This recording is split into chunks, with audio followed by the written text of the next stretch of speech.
Hey, jirtu. Nagaa keessanii akkam sangaan fardi obbo Baqqalaa faatu gurgurame. Baqqalaa kam? Baqqalaa warra ollaa keessanii sanoo gurgurame. Baqqalaa. Iso inni ollaa keessanii sun Baqqalaa jedhamu abbaan jedhamu. Hin beektanii? An keessanii gurgurama. Moo yaabattu? Yaabattu? Waa barbaadaa ka waan inni miilarra ka'u dhinnabe. Maal abbaan Baqqalaa gurgureera? Abbaan Baqqalaa isaa sana gurguree qalaamaa wayii qabaadhaan qalaamitti naa taatu. Duute inni mette. Ani baadee maala miilarra kaa'u daree? Maalan sii beekanii amma maki wanni bitadhe. Maal? Baajaajii.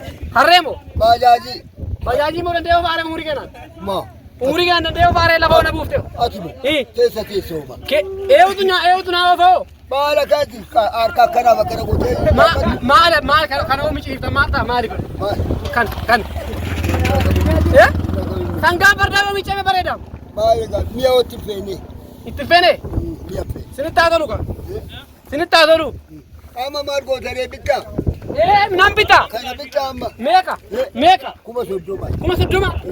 30,000. Dhibba meeqa? Dhibba sadi moo?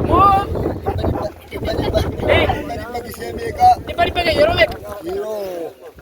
Yeroo ja'a. Dhibba yeroo ja'a moo? 30,000? 30,000 mi'a wajjini? Keessan laaltu?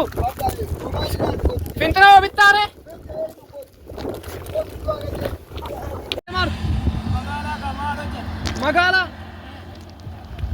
Magaalaa maaltu jira?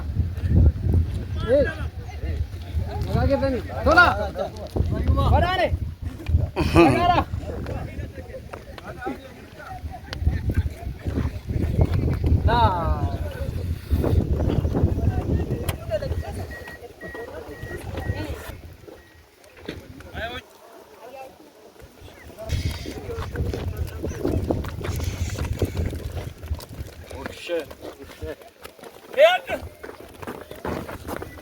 Ush.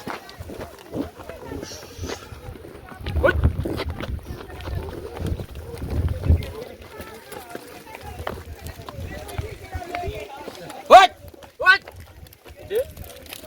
Jifkat na naman ulka. Wais. Ulka bi ka. Pray kami.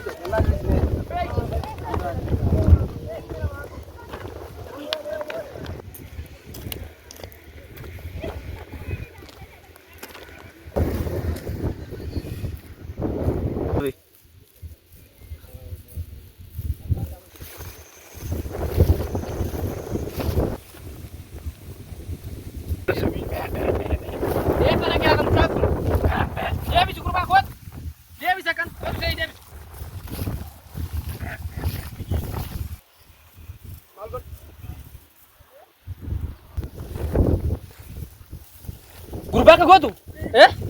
Sargii warra badhaa'ee sana ga'ee dhufa? Hoolota kana akka ishiin hattuun akka hin qo'anne dhageesse? Sareen warra raggaanee baatu nyaachuu eegaleen ilmaanyi hoolaa kan akka hin kaafne eegalu sirriitti dhageesse? Ilmaanyi kun nyaatamnaan lafatti galtu qopheeffadhu. Ija keetti keessa baatu.